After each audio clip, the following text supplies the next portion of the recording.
이재명 체포도 가능하다. 자, 법원이 판단했다. 검찰은 정말 칼을 좀 빼라.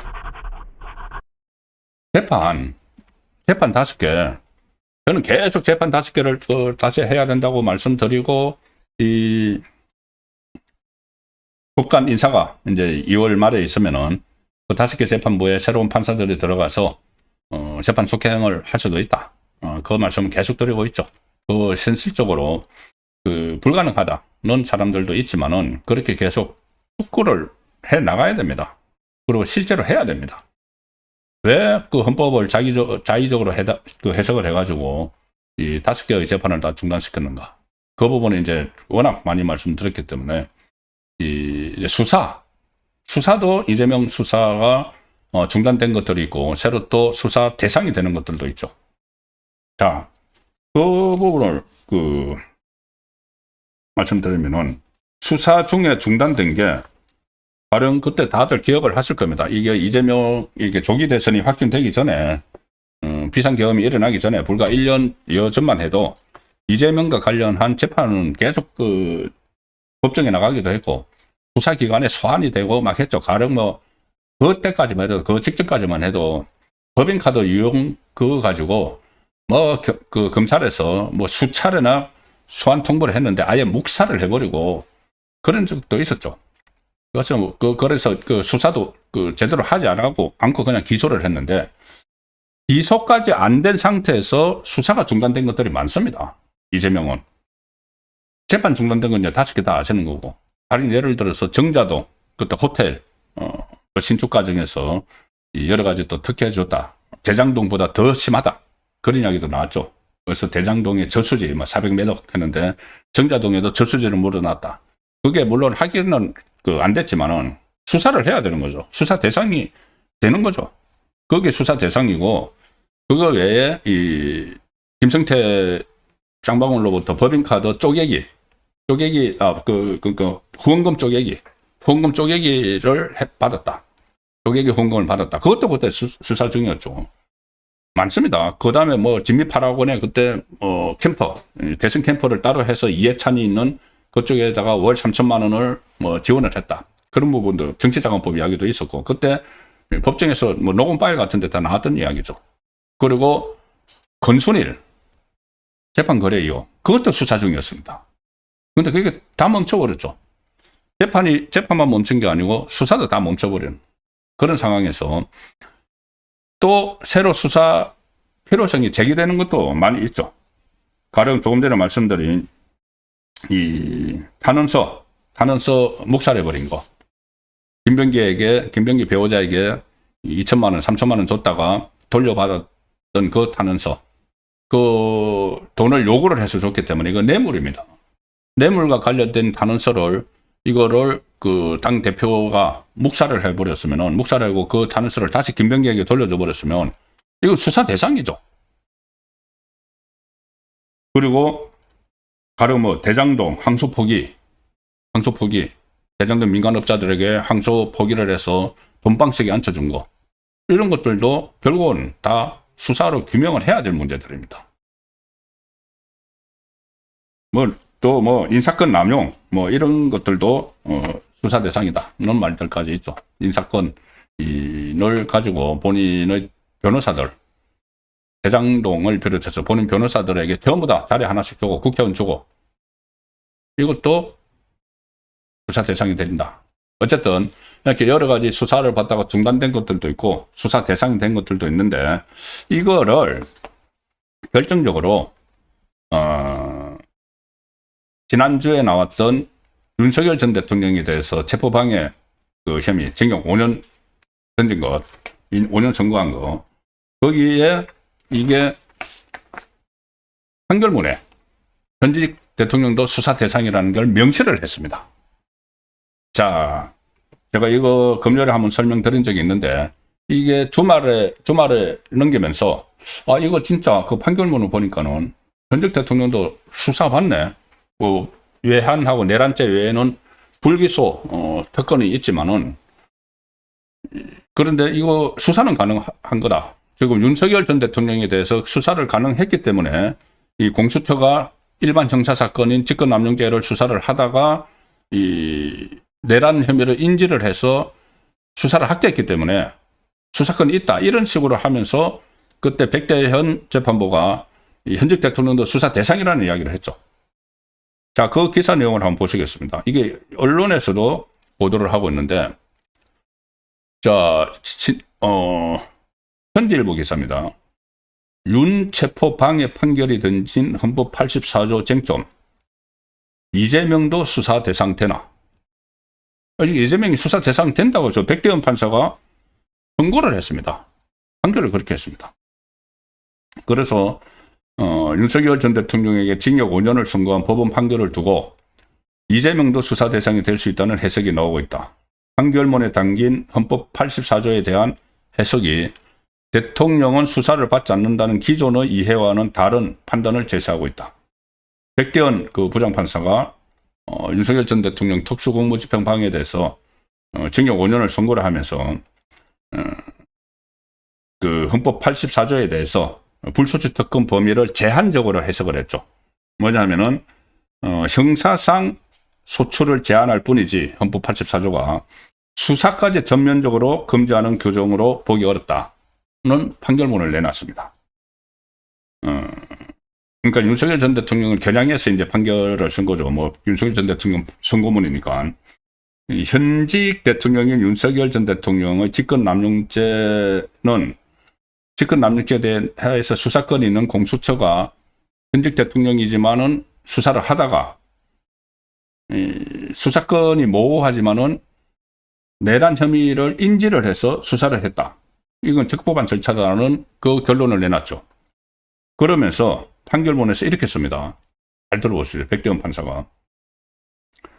헌법 제84조는 형사상 소추를 받지 아니한다고만 규정하고 있을 뿐 헌법이나 법률 어디에도 대통령에 대한 수사를 제한하는 규정은 존재하지 않는다. 이 판결문은 딱 썼습니다. 헌법, 법률 어디에도 대통령에 대한 수사를 제한하는 규정은 존재하지 않는다. 이게 그 불소추 특권, 불소추라는 것이 새로운 그 과거부터 받아온 재판도 그 포함되느냐, 이것은 논란이 계속되었고 이것을 자의적으로 해석을 해서 지금 재판 중단시켜 버렸죠. 그거하고 별개로 수사는 그럼 그동안 해오던 수사나 아니면은 해오던 재판은 다 중단시켰지만은 해오던 수사나 새로 혐의가 포착되는 수사는 어떻게 하느냐. 여기에 대해서 현직 대통령도 수사를 받아야 된다고 백대현이 이야기를 하는 겁니다. 그리고 수사기관의 수사는 반드시 형사상 소추를 전제로 하는 것이 아니므로 형사상 소추와 수사는 분명히 구별된다. 소추는 안 한다고 해도, 못 한다고 해도 수사는 할 수 있다. 그래서 이 백대현 재판부는 이런 판단을 통해서 대통령의 헌법상 지위가 곧바로 수사 면제로 이어질 수 없다는 점을 분명히 했다. 형사상 소추가 제한되더라도 범죄 혐의의 실체를 확인하기 위한 수사 자체는 가능하다는 거죠. 그리고 이 소추하고 수사는 헌법상 법리상 구분되는 절차다. 이것을 명확히 해놓은 겁니다. 그래서 현직 대통령에게 윤석열 전 대통령 사건에만 이게 국한되는 것이 아니고 현직에게도 그대로 이어져야죠. 그러면 똑같으니까. 그러면 이재명에게도 이게 적용이 돼야 된다는 이야기입니다. 이재명이 다수의 재판과 고발 사건에 연루된 상황에서 대통령이라는 이유만으로 수사가 중단되거나 유예될 수 없다는 논리가 성립할 수 있다. 언론 보도 내용입니다. 특히 이재명과 관련한 국가보안법 위반 혐의, 대북 송금 의혹은 고발 사건들이 지금 계류되어 있다. 기소된 후에도 고발들이 막 있었죠. 그것도 그 고발 사건들이 계류되어 있고, 그리고 제가 조금 전에 말씀드린 뭐 정자동 문제나 뭐 쪼개기 후원금 문제나 정치자금법이나 이 재판거래, 그리고 또 새로 의혹이 불거진 그 타는서 묵살한 거, 공천 뇌물 타는서 묵살한 거, 이런 것들도 다 수사 대상이 될 수 있다는 이야기입니다. 그냥 이게 그렇다고 설마 현직 대통령을 수사하기 위해서 수사해야죠. 윤석열 전 대통령도 수사를 했으니까. 이런 일반 형사사건은 기소는 못한다고 하더라도 이게 지금 당장 이런 일들인데 수사를 안 하면은 이게 나중에 증거가 막 없어져 버리고 하죠. 수사는 해야 되는 겁니다. 왜 한쪽은 다 수사하고 새로 뭐 정권 잡아서 기세등등하다고 수사를 아예 포기를 하고 하면 안 되는 거죠. 오늘 나경원 의원이 SNS에 이런 걸로 올렸습니다. 나경원 의원도 판사 출신이죠. 이 공수처의 내란죄 수사 및 체포영장 집행 과정이 위법하다는 그 입장은 변함이 없다. 나경원 그 의원은 그렇게 이야기하면서 수사기관의 권한 행사가 검찰이든 공수처든 수사기관의 권한 행사가 정치적 대상에 따라서 달라져서는 안 된다. 왜 윤석열 대통령 시절에만 전직 대통령에 적용을 하고 지금은 이재명은 왜 적용을 안 하느냐, 수사 안 하느냐는 이야기죠. 그리고 만약 1심 판결대로, 그러니까 윤석열 전 대통령에 대한 1심 판결대로 공수처 수사권 범위 및 영장 발부 집행 모든 과정이 적법하다면은, 그게 이제 적법했다면은 현직 대통령 이재명에 대한 관련 직권남용, 사법방해, 대장동 항소 포기, 재판 뒤집기, 온갖 범죄 혐의에 대해서도 동일하게 수사하고 체포해야 한다. 체포할 필요성이 있으면 체포해야 된다. 윤석열 전 대통령, 현직 대통령이지만은 체포영장 발부받았죠. 영장 소평을 하고 해서, 그리고 집행하기 위해서 한남동으로 갔고, 그것을 경호처에서 이 경호처법에 따라서 경호처로서는 저지했다고 해서 그것을 체포방해해서 지금 징역형을 선고를 한 거죠. 그러면은 만약에 이재명에 대해서는 수사할 거리가 많은데 수사를 해야 되고 필요하다면 역시 체포를 해야 된다. 이런 이야기를 지금 하고 있는 겁니다.